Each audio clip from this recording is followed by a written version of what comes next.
Hey y'all, and welcome to PolitiBrawl. My name is Brian, and Vivek has to go on CNN and give them their daily reminder that they are indeed fake news. Federal administrative police state? That's pretty strong. That's exactly what's at work here, right? You have a federal administrative state. The police arm of that state is, for the first time in U.S. history, not only indicting a former president, but indicting currently a lead candidate against the U.S. president. That is not the stuff of the United States of America.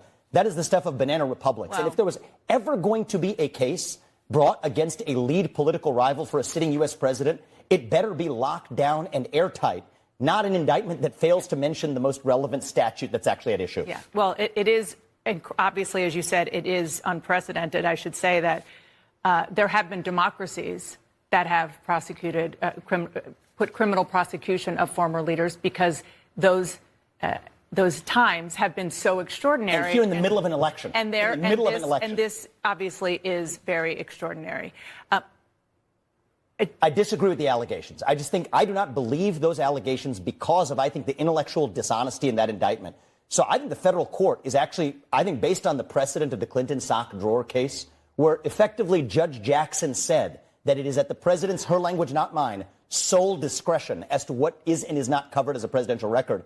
I think the court will acquit him. And they should. The fact that they are going after Donald Trump says not only are they scared of something, but they know something is outside of their control, so they're going to do everything they can to bring that back under control.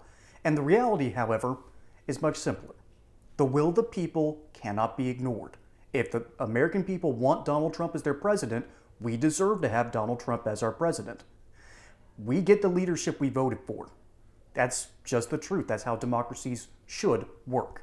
But that's beside the point of the judgment that President Biden made. And if Trump's judgment was bad, President Biden's judgment is worse for actually bringing a prosecution. He should have done what Trump did. President Biden didn't bring a prosecution. The Department of Justice reports into the President of the United States, and so this is a fig leaf, which is why I think the media needs to get to the bottom of this. But there's no evidence. There's absolutely no evidence, unless you can show me some, that President Biden has had anything to do with this prosecution. That's why he put two layers in between with the special due respect, I think it is shameful that I, as a competitor to President Trump in this race, have to ask questions that the media isn't asking. The job of the political media, if it has one job, is to hold the U.S. government accountable. Yes, we know that. And instead, we're doing the bidding. You're seeing the media doing the bidding of the U.S. government. No. Ask the question. Get to the bottom of what Biden told Garland and what Garland told Jack Smith. If the same shoe fit the other foot, you would not take their word at face value. Do not take their word now. Get to the bottom of it. Let's actually restore journalism in this country. As usual, a fantastic job just fully taking down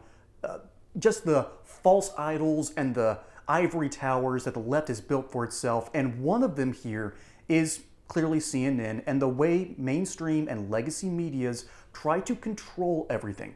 And if you don't mind me pivoting, this is what they're trying to control. This is why they're trying to control the debate.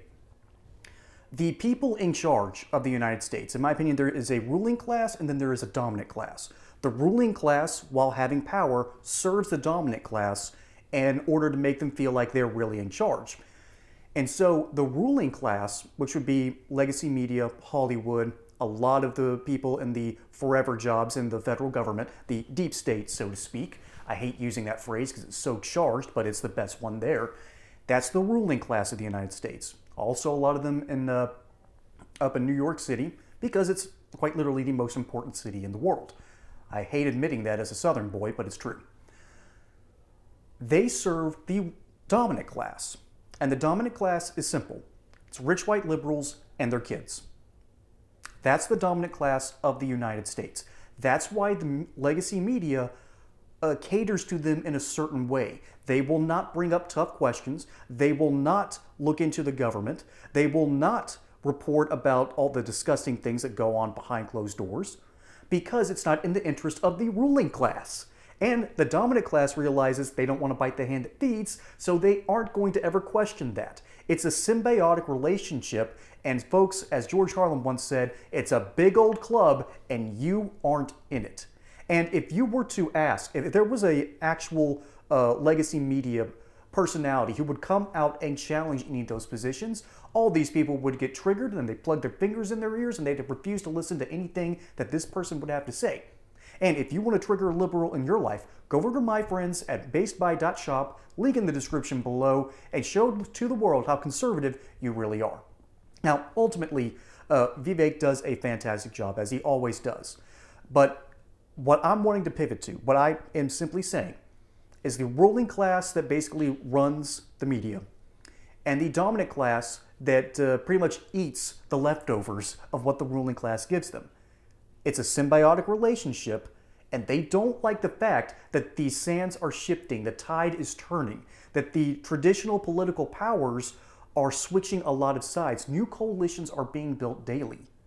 And it's ultimately chaotic, but it's going to lead to, hopefully, a better America. And the ruling class and the dominant class knows that there's a storm coming, there's a problem, and it's coming in the form of Donald Trump. And it's wonderful to see them all melt down, and it's wonderful to see Vivek come out and just tell CNN that they have to do their jobs as media, as reporters, or they're going to lose what little respect they have left. That's just the truth. Folks, my name is Brian. Hope you enjoyed that segment here on PolitiBrawl. Don't forget to like and subscribe. Catch you on the next one, and until then, y'all have a good one.